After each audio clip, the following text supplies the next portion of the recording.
पूजा की शादी गांव में हुई थी।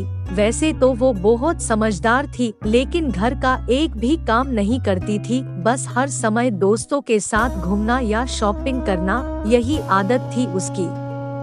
शॉपिंग करके जब वो घर पहुंची तो इसकी सास सारा काम कर चुकी थी और चाय पी रही थी। पूजा को देखकर वो कहने लगी कि थोड़ा सा मेरे साथ काम में हाथ बता दिया करो, अब मुझसे इतना काम नहीं होता। बस इतने ही सुनना था कि अपने पति रवि के ऑफिस से घर आते ही पूजा ने अपनी सास की चुगली रवि से कर दी और कहने लगी कि पूरे दिन काम करके भी मुझे माजी डांटती रहती है। और ये कहकर रोने लगी। तब रवि ने कहा कि तुम रोयो मैट, मैं सुबह माँ से बात करूँगा, चलो अब सो जाओ। इतना कहकर दोनों सो गए और जब सुबह हुई तो रवि अपनी माँ के पास गया और उनसे बोला कि माँ, आप क्यों पूजा को हमेशा बुरा भला कहती रहती हो? वो तो इतनी अच्छी है, घर का और आपका भी कितना ध्यान रखती है, सारा काम भी करती है। इतना सुनकर सास कहने लगी, नहीं बेटा, पूजा घर का कुछ काम नहीं करती, सारा काम तो मैं।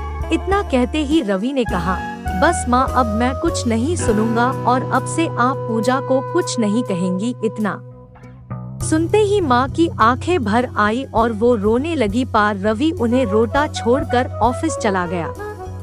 फिर सास बेचारी साफ सफाई करने में लग गई और फिर पूजा आई और कहने लगी, माँ जी, मेरी दोस्त आ रही है चाय पे, आप सफाई करके उनके लिए चाय बना देना, मैं बाजार जा कर आती हूँ। थोड़ी देर बाद पूजा की सहेलियाँ भी आ गई। पूजा कहती है, अरे तुम लोग बैठो, बस चाय अभी आती ही होगी। फिर वो लोग चाय पीने लगी। इतने में सास आकर पूजा से पूछती है, पूजा, तुम्हारी दोस्तों के लिए खाने में क्या बनाना है, बता दूं, मैं बना देती हूँ, फिर जाकर थोड़ा आराम कर लूंगी। इतना सुनते ही पूजा की दोस्त कहती है, अरे तुम इस उम्र में भी अपनी सास से काम करवाती हो, ये तो गलत बात है पूजा। तभी सास कहती है, अरे नहीं, ऐसा नहीं है, आज तुम लोग आने वाली थी ना, इसलिए ही मैंने पूजा को काम करने को मना किया था, ताकि तुम लोगों के साथ थोड़ा टाइम बिता ले, वरना सारा काम पूजा ही तो करती है।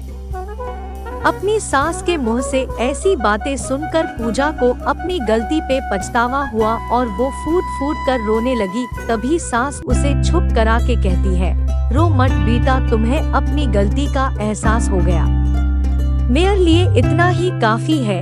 फिर पूजा में भी बहुत सुधार आ गया और वो तीनों अपने घर में हंसी खुशी रहने लगे।